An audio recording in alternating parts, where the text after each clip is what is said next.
Hello hi friends, welcome back to my channel Sindhu study desk. ఈరోజు 6వ తరగతి తెలుగు పాఠ్యపుస్తకంలోని మిగతా 3 లెసన్లు చూద్దాం.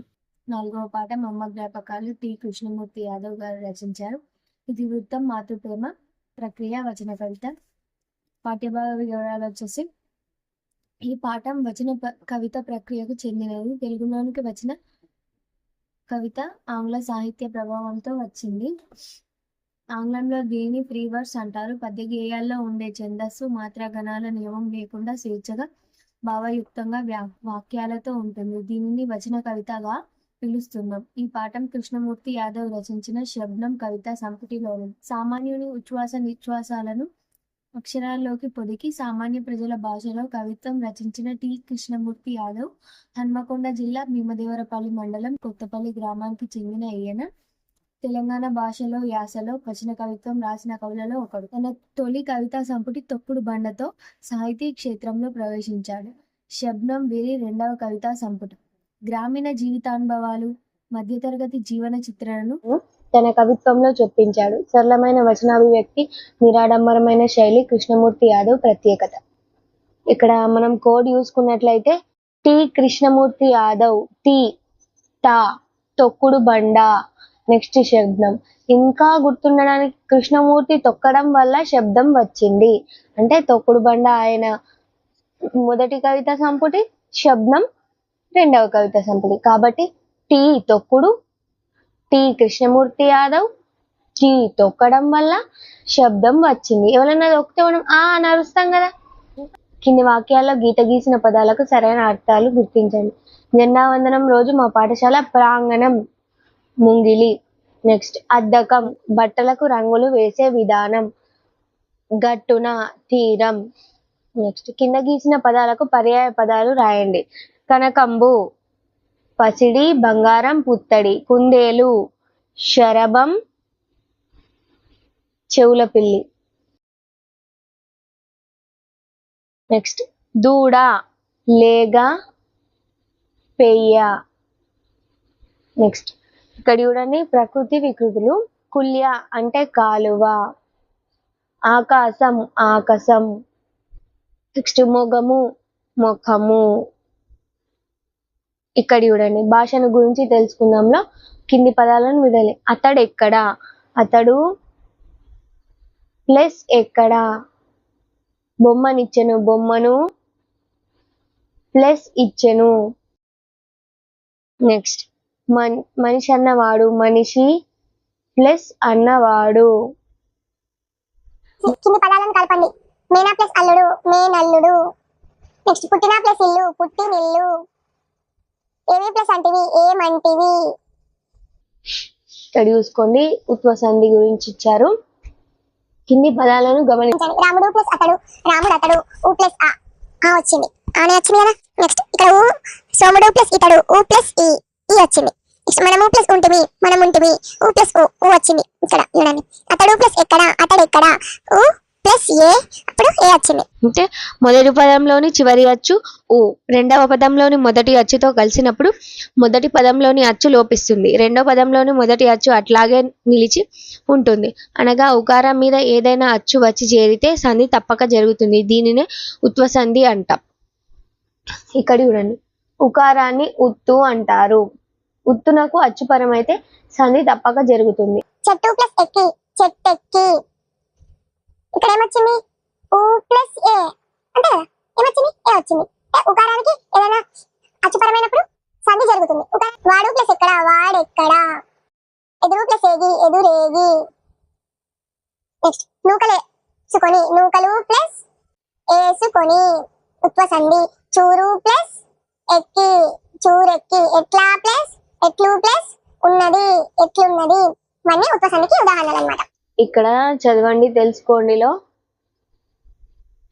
పోతన రచించిన భాగవతం గురించి పద్యాలు ఉన్నాయి. ఈ పద్యాలు మనం తర్వాత డిస్కస్ చేద్దాం. నెక్స్ట్ కొన్ని తెలంగాణ పదాలు. కందిలి, లాంటరు, గోందు, జిగురు, జిమ్మలు, చేపలు. లగాంచి, బలంగా, ఆపతి, కష్టం, ఉరుకు, పరుగు, రికాం, తీరిక. దడి, కంచె, మునుపు, క్రితం. సొక్కం, మంచి, నిజాయితీ.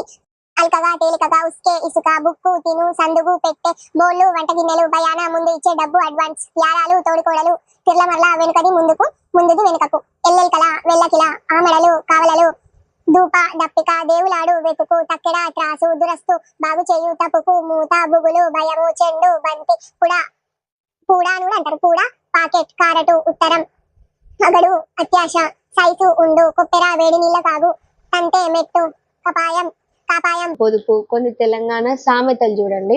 అంతంత బీరకాయ కడ్డసేరు మసాలా దంచిన దానికి బుక్కిందే కూలి ఉపాసం ఉంటే అప్పు తీరది ఊపిరితో బుర్ర వేరగదు ఎంగిలికి ఎగ్గు లేదు తాగుబోతుకు సిగ్గు లేదు పొత్తుల పని సుఖం ఒంటిగా తిండి సుఖం పగటి ముచ్చట పనికి చేటు రాత్రి ముచ్చట నిద్రకు చేటు నాభికాల సల్లా పడితే నవాబ్తో జవాబు ఇవ్వచ్చు నాలుక మీద కాదు కడుపులు ఉండాలి నాగుంబామంత కోపం జరిపోతంత పిరికి ధైర్యం దండిది చేయి మొండిది గవ్వ అండాని లేదు ధైర్య పురుషత లేదు. 5వ పాఠం పల్లె అందాలు ఆచి వెంకటాచార్యులు. ఇది వృత్తం గ్రామ సౌందర్యం వివరణ ప్రకృతి కావ్యం. నెక్స్ట్ పాఠ్యభాగ వివరాలు వచ్చేసి ఈ పాఠం కావ్య ప్రక్రియకు చెందినది. దీనిలో గ్రామీణ సౌందర్య చిత్రణతో పాటు పల్లె సోయగాన్ని కవి వర్ణించాడు. ఈ పాఠ్య భాగం ఆచి వెంకటాచార్యులు రచించిన మా ఊరు లఘు కావ్యంలోనిది. కవి పరిచయం చూసుకున్నట్లయితే ఈయన 1914లో జన్మించి 1985లో మరణించారు. రమణీయ భావాలతో కమనీయ కవితలు రచించిన కవి శిఖామణి ఎవరు? ఆచి వెంకటాచార్యులు. నేటి రాజన్న సిరిసిల్ల జిల్లా ముస్తాబాద్ మండలం అవునూరు గ్రామంలో జన్మించారు. ఆండాల్, బుర్రకథ, రాగమాల, మా ఊరు, ఏకశ్వాస ప్రబంధం ఈయన రచనలు. పండిత వంశంలో జన్మించిన ఈయన రాసిన పాటలు, హారతులు, పద్యాలు ఇప్పటికీ ప్రజల నాలుకపై నాట్యమాడుతూనే ఉంటాయి. దీనికి కోడ్ ఏమంటే మా ఊరుల రాగమాల, ఆండాల్, బుర్రకథ చెప్పారు. ఈయన ఊరి గురించి చెప్తున్నాడు కదా, ఈయన పల్లె గురించి చెప్తున్నాడు కదా, పల్లె అందాలు ఆచి వెంకటాచార్యులు పల్లె గురించి చెప్తున్నాడు కదా, అంటే మా ఊర్లా మా పల్లెలా అన్నట్టు. మా ఊర్ల రాగమాల, ఆండాల్, బుర్రకథ చెప్పారు అంటే ఆండాలు ఇక్కడ బుర్రకథ వచ్చేసింది, నెక్స్ట్ రాగమాల వచ్చేసింది, మా ఊరు వచ్చేసింది, అంతే కదా. వినియోగం గీత గీసిన పదాలకు అదే అర్థాన్ని ఇచ్చే పదాలు రాయండి. సంపద, కలిమి, ధనం, తటాకం, చెరువు, కుంట, గుంట కూడా వస్తుంది. నెక్స్ట్ అంబరాలు, దుస్తులు, వస్త్రాలు. నెక్స్ట్ పురం, గ్రామం, ఊరు. గీత గీసిన పదాల కర్తాలు కెరటాలు, అలలు, అలుగు, తూము, ఏరు కూడా వస్తుంది. నెక్స్ట్ కొట్టం, పశువుల పాక. భాషను గురించి తెలుసుకుందాం. కింది పదాలను కలిపి రాసి సంధిని గుర్తించండి. నీవు ప్లస్ ఎక్కడ, నీవెక్కడ ఉత్వ సంధి. భీముడు ప్లస్ ఇతడు, భీము డితడు ఏం సంధి? ఉత్వ సంధి వస్తుంది. నెక్స్ట్ అతడు ప్లస్ ఎక్కడ, అతడెక్కడ. ఉకారానికి ఏకారం వచ్చినప్పుడు ఏమొచ్చింది? ఏకారమే వచ్చింది కదా, సంధి జరిగింది కదా, అప్పుడు ఉత్వ సంధి. ఇక్కడ చూడండి ఉకారం. ఇతడు ప్లస్ ఒకడు, ఇతడొకడు ఏం సంధి? ఉత్వ సంధి. ఆటలు ప్లస్ ఆడు, ఆటలాడు ఉత్వ సంధి. పదాలను కలిపి రాయండి. ఏమి ప్లస్ అది, ఏమది. ఎవరికి ప్లస్ ఎంత, ఎవరికెంత. మరి ప్లస్ ఇప్పుడు, మరి ఎప్పుడు. అవి ప్లస్ ఏవి, అవి ఏవి. పదాలను విడదీసిన క్రమాన్ని, కలిపిన క్రమాన్ని గమనించండి. మొదటి పదం చివరి అచ్చు ఇకారం, ఇకారం. రెండవ పదాల మొదట్లో అన్ని అచ్చులే వచ్చి ఈ విధంగా ఏమి మొదలైన పదాల ఇకారానికి అచ్చుపరమైనప్పుడు సంధి జరుగుతుంది. కొన్ని చోట్ల ఇట్లా సంధి కార్యం జరగదు. ఆ పదాలను చూద్దాం. ఏమి ప్లస్ అయ్యే, ఏమయ్యే సంధి జరిగింది. ఏమి ప్లస్ అయ్యే, ఏమి అయ్యే సంధి జరగక ఎడాగమం వచ్చింది, అంతే కదా. ఇవి కలిసిపోకుండా యా అచ్చి చేరింది కదా. ఒకసారి సంధి నిత్యము జరిగి మరొకసారి సంధి జరగకపోవడాన్ని వ్యాకరణ పరిభాషలో వికల్పం అంటారు. ఏమి మొదలైన పదాలకు అచ్చుపరమైతే సంధి వైకల్పికం అని తెలుస్తుంది కదా. దీనినే ఇత్వ సంధి అంటారు. ఏమ్యాదులందు ఇత్తునకు అచ్చుపరమైతే సంధి వైకల్పికంగా జరుగుతుంది. ఈ కింది పదాలను విడదీసి సంధి పేరు రాయండి. రావాలని, రావాలి ప్లస్ అని ఇత్వ సంధి. చెప్పాలంటే, చెప్పాలి ప్లస్ అంటే ఇత్వ సంధి. ఒకటే, ఒకటి ప్లస్ ఏ ఇత్వ సంధి. రానిదని, రానిది ప్లస్ అని ఇత్వ సంధి. నీటిని ఇసుమంత, నీటిని ప్లస్ ఇసుమంత ఇత్వ సంధి. చెప్పినది ఏమి, చెప్పినది ప్లస్ ఏమి ఇత్వ సంధి. వచ్చిరప్పుడు, వచ్చిరి ప్లస్ అప్పుడు ఇత్వ సంధి. ఎన్ని ఏని, ఎన్ని ప్లస్ ఏని ఇత్వ సంధి. కుప్ల మన్సూర్ అతి సామాన్య కుటుంబంలో జన్మించాడు.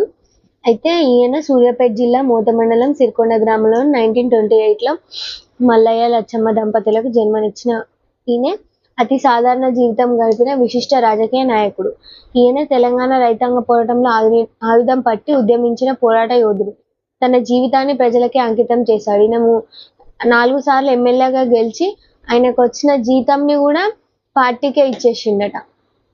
అట్లనే చెప్పులు కుట్టుకొని వచ్చిన సంపాదనతోని ఆయనే పూట గడిపేసిండు. నెక్స్ట్ వాళ్ళ భార్య కూడా కూలి పనికి వెళ్తుండేనట. అప్పుడు అంత నిరాడంబర జీవితం ఈ ఉప్పుల మన్సూర్ అనే నాయకుడు గడిపాడు. ఈయన 13 జనవరి 1999న అమరుడయ్యాడు.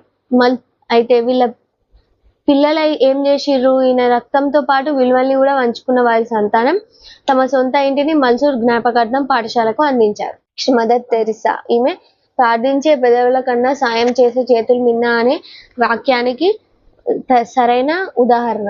ఈమె అల్బేనియా దేశానికి చెందిన ఈమె అసలు పేరేమో ఆగ్నెస్ గోన్షా బొజాక్షువా. ఈమె 1990 ఆగస్టు 26న జన్మించిన ఈమె బాల్యం నుంచే ఈమెకు సేవాపరాయణం తత్పరత ఎక్కువ అన్నమాట. అయితే ఈమె విశ్వఖ్యాతిని ఆర్జించింది ఈమె సేవల వల్ల. నెక్స్ట్ భారతదేశ పౌరసత్వం పొంది కలకత్తాలో మిషనరీ ఆఫ్ చారిటీస్ సంస్థను స్థాపించి జీవితాంతం సేవలు అందించింది. అంతర్జాతీయ కీర్తి పొందిన మదర్ తెరిసా మానవ సేవలకు గాను 1979 నోబెల్ శాంతి, 1980లో భారతరత్న పురస్కారాలు లభించాయి. ఈమె 1997 సెప్టెంబర్ 5న చనిపోయారు. నెక్స్ట్ మల్లినాథ సూరి. ఈయన బాల్యంలో పశువులను కాశీకి వెళ్లి 19 శాస్త్రాలను అధ్యయనం చేశాడు. కవికుల గురువుగా పొందిన కాళిదాస్ రచనలకు ఈయన వ్యాఖ్యానం అందించాడు అన్నమాట. ఈయన పూర్వపు మెదక్ జిల్లాలోని కొల్చారం ఈయన స్వస్థలం. బహుభాషా కోవిదుడైన మల్లినాథ సూరి అశేష శాస్త్ర పాండిత్యం గడించాడు. సంస్కృత పంచమహా కావ్యాలకు వ్యాఖ్యానాలు రాశాడు. కాళిదాస రచనలకు సంజీవని వాక్య, కీరతార్జునీయానికి ఘంటాపథం వ్యాఖ్య, శిశుపాల వధకు సర్వంకష వ్యాఖ్య, నైషధానికి జీవాతువు వ్యాఖ్య ఇట్లా 15 గ్రంథాలకు వ్యాఖ్యానాలు రచించిన ఘనత మల్లినాథ సూరిది. ఈయన వ్యాఖ్యానాలే ఈయనకు వ్యాఖ్యాన చక్రవర్తి అనే బిరుదుని అంకితం చేశాయి. 6వ పాఠం ప్రేరణ. డాక్టర్ ఏపీజే అబ్దుల్ కలాం ప్రక్రియ ఆత్మకథ ఇతివృత్తం వ్యక్తిత్వ వికాసం. ఏపీజే అబ్దుల్ కలాం అని పిలుస్తారు. ఈయన అసలు పేరు అవుల్ ఫకీర్ జైనులాబ్దీన్ అబ్దుల్ కలాం. తమిళనాడులోని రామేశ్వరం దగ్గర ఉన్న ధనుష్కోటిలో పుట్టాడు. సామాన్య కుటుంబంలో పుట్టిన ఆయన పట్టుదల, క్రమశిక్షణ, అధిక జిజ్ఞాసతో ఇంజనీర్గా, శాస్త్రవేత్తగా, భారత రాష్ట్రపతిగా తన సేవలను ఈ జాతికి అందించాడు. ఒక విజేత ఆత్మకథ ఈయన రచన. Ignited minds, the wings of fire, and autobiography వంటి రచనలు చేశాడు. శాస్త్ర రంగంలో విశేష కృషి చేసినందుకు గాను ఇతనికి పద్మభూషణ్, పద్మవిభూషణ్తో పాటు దేశ అత్యున్నత పురస్కారం భారతరత్నతోనూ భారత ప్రభుత్వం సత్కరించింది. విదేశాల్లోని విశ్వవిద్యాలయాలు గౌరవ డాక్టరేట్లతో ఈయనను గౌరవించాయి. ఔత్సాహికుడు, ఉత్సాహం కలవాడు. జిజ్ఞాస, తెలుసుకోవాలనే కోరిక. ఆకాంక్ష, కోరిక. వాగ్దానం, ప్రతిజ్ఞ. ఇక్కడ చూడండి సమానార్థకాన్నిచ్చే పదాలు ఉన్నాయి, గుర్తించి రాయండి. ఆకాశం, గగనం. నెక్స్ట్ నింగి. ఇక్కడ భూమి, వసుధ, ధరణి. ఏళ్ళు, సంవత్సరాలు, కోరిక, ఆకాంక్ష, వాంఛ. భాషను గురించి తెలుసుకున్నాంలో భాగంగా కింది పదాలను విడదీయండి, సందులను గుర్తించండి. మొదలయ్యింది, మొదలు ప్లస్ అయ్యింది. ఉ ప్లస్ ఆ ఉత్వ సంధి. నెక్స్ట్ మేల్కొల్పాడు అంటే మేల్కొల్పాడు ప్లస్ అంటే ఇది కూడా ఉత్వ సంధి. ఉంటుందని ఉంటుంది ప్లస్ అని ఈ ప్లస్ ఆ ఇత్వ సంధి. నాకిప్పటికి నాకు ప్లస్ ఇప్పటికి ఉత్వ సంధి. నెక్స్ట్ నైపుణ్యం ఉందో నైపుణ్యము ప్లస్ ఉందో ఉత్వ సంధి. ఆదిత్య మంచి బాలుడు డూము ఊలు ప్రథమ విభక్తి తో తృతీయ విభక్తి. నిన్నున్లన్ కూర్చి గురించి ద్వితీయ విభక్తి. కొరకున్కొయ్ చతుర్థి విభక్తి. యొక్క యోన్లో షష్ఠి విభక్తి. యందు అందున్నన్ సప్తమి విభక్తి. ఓ ఓయి ఓరి ఓసి సంబోధన ప్రథమ విభక్తి. ఇవన్నీ మీరు గుర్తుంచుకోవాలమ్మా. తో 3 లెసన్లు ముగిశాయి. మిగతా లెసన్స్తో రేపు కలుద్దాం. Thanks for watching this video. Please like, share, comment and subscribe to my channel Sindhu study desk.